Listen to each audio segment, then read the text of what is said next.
The sands of time hide more than just pyramids. For centuries, the world marveled at Egypt's grandeur, its pharaohs, and its gods. But beneath the golden surface, a darker story waited to be told. Secrets whispered in forgotten tombs, rituals lost to the ages, and truths so shocking they were buried deep. We're about to uncover 10 of them. Are you ready to see what lies in the shadows of ancient Egypt? The pharaoh's hidden tomb.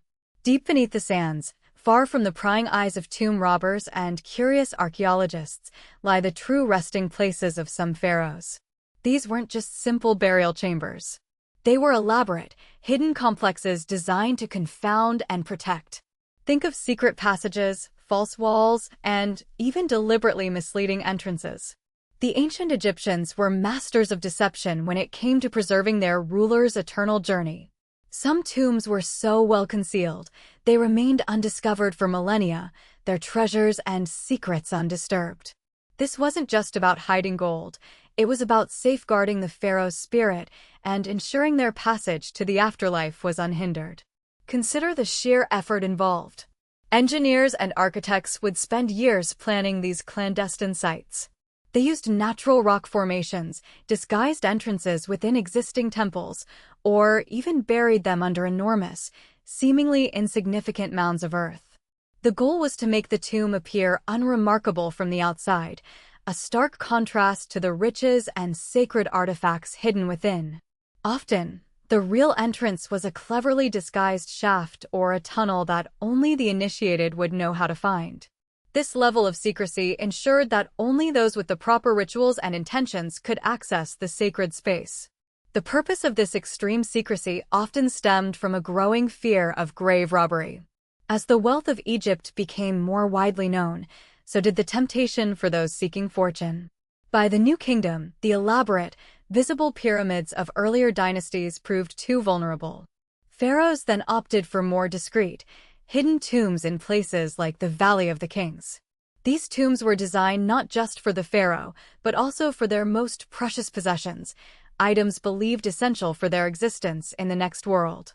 These hidden tombs were more than just burial sites. They were microcosms of the pharaoh's power and their divine connection. Elaborate artwork adorned the walls, depicting their journey through the underworld and their triumph over chaos. Hieroglyphs detailed spells and prayers to guide and protect them. The sheer artistry and dedication poured into these hidden sanctuaries speak volumes about the ancient Egyptian belief system. What other secrets might these hidden chambers still hold, waiting to be revealed? Whispers of the afterlife. Ancient Egyptians held a profound belief in an afterlife, seeing death not as an end, but as a transition to another realm.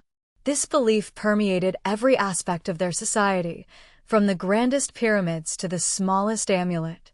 They envisioned the afterlife as a continuation of earthly life, but perfected, a fertile field where one could eternally harvest and enjoy the fruits of their labor. To reach this paradise, however, one had to navigate a perilous journey and face judgment. The Book of the Dead, a collection of spells and prayers, was essential for this passage.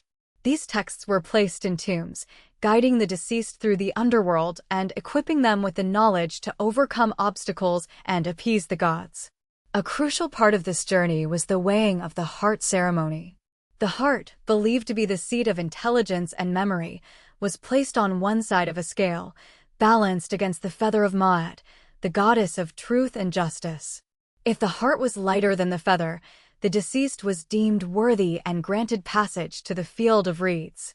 But what happened if the heart was heavy with sin? The consequences were dire. The heart would be devoured by Ammit, a monstrous creature with the head of a crocodile, the body of a lion, and the hindquarters of a hippopotamus. This meant eternal oblivion, a complete cessation of existence, a fate far worse than any earthly punishment.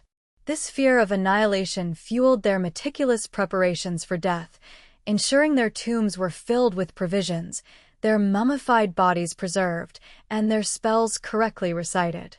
The elaborate rituals and grave goods found in tombs weren't just about comfort in the next life, they were practical necessities. Egyptians believed the soul, or Ka, needed sustenance and familiar surroundings. Therefore, They buried food, wine, furniture, and even servants, represented by Ashabdi figurines, to serve the deceased. This deep-seated conviction in an eternal existence shaped their art, architecture, and daily practices, all aimed at securing a favorable outcome in the great beyond. How did their understanding of the soul's journey influence their daily lives? The price of immortality. Ancient Egyptians believed that death was not an end, but a transition. They poured immense resources into preparing for the afterlife, seeking a form of immortality. This wasn't just about a spiritual continuation, it was about a physical existence in a paradise, a perfect replica of earthly life. To achieve this, however, came at a steep cost. The elaborate mummification process itself demanded a fortune. Skilled embalmers, specialized tools, and vast quantities of expensive resins, linen, and natron salt were all necessary. These were not cheap commodities. Beyond the mummification, the tomb itself was a monumental undertaking. Imagine constructing a house for eternity, filled with everything the deceased would need in the next world. This included furniture, food, precious jewelry, and even servants, often depicted in tomb paintings or represented by Ashabdi figurines. The sheer scale of these preparations meant that only the wealthiest, the pharaohs, and the elite could realistically aspire to such a lavish eternal existence. For the common person, the hope of immortality was more spiritual, less material. The pursuit of immortality also led to the creation of potent magical spells and rituals.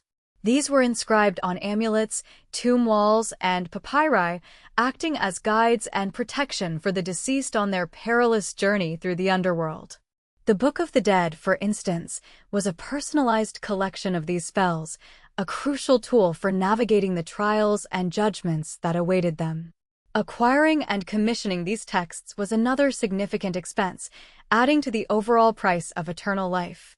This obsession with the afterlife, with cheating death, meant that a substantial portion of Egypt's wealth and labor was diverted from the needs of the living.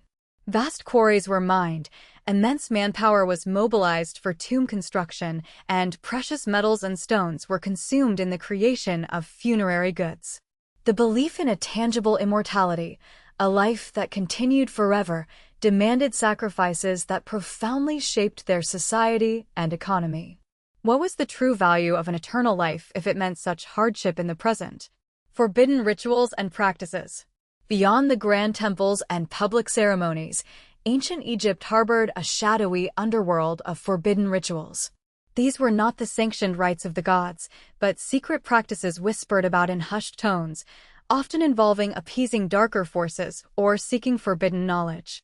Some priests, driven by ambition or desperation, delved into practices that were deemed too dangerous or impious for the general populace. They might have invoked spirits not of the benevolent pantheon, or sought power through means that disturbed the cosmic order. One such area of concern was the manipulation of life and death. While mummification was a sacred duty, certain fringe groups were rumored to experiment with more extreme forms of preservation, seeking to retain not just the body, but the very essence of a person, perhaps even binding their soul to an object or place against the natural cycle. These practices were believed to be incredibly risky, potentially unleashing restless spirits or creating entities that could cause untold harm. The penalty for such transgressions was severe, often involving complete erasure from memory and history. Another aspect that sent shivers down the spines of the devout was the practice of sympathetic magic, taken to its most extreme and unethical limits. This involved creating effigies or using personal items to influence individuals from afar, not for blessings, but for curses or control. Imagine the fear of knowing that a small statue, crafted with dark intent and imbued with forbidden spells, could bring about illness, misfortune, or even death without any physical contact. Such rituals were often performed under the cloak of night, in hidden chambers far from the watchful eyes of the authorities. These were not mere superstitions. They represented a genuine fear of the unknown and the potential for human beings to tamper with forces they did not fully understand. The pharaohs and the high priesthood worked hard to maintain balance, and any deviation from the established order, especially in matters of ritual, was seen as a direct threat to Egypt's stability and prosperity. What other secrets did these ancient rituals hold? So, we've uncovered some of the most chilling secrets hidden within the sands of ancient Egypt, from forbidden tombs to mysterious rituals. These weren't just pharaohs and pyramids, they were a civilization wrestling with life, death, and the unknown, just like us. What other mysteries lie buried, waiting to be revealed? Join us next time as we delve into the lost city of Atlantis and the truth behind its legendary disappearance. What do you think really happened to Atlantis?